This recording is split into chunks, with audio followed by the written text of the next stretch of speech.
It's the passenger side. No play at all. And then we've got the driver's side.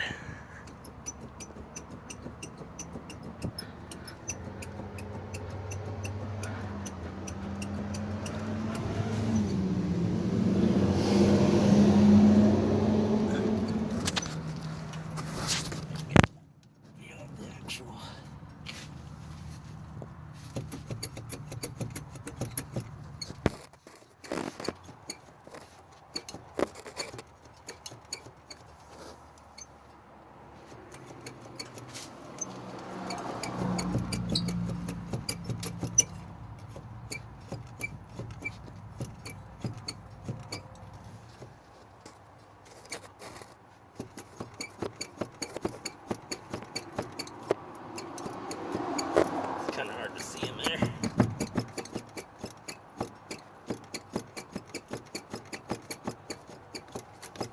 That's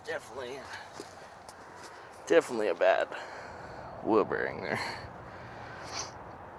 Pretty sure that one didn't get greased at the factory very well.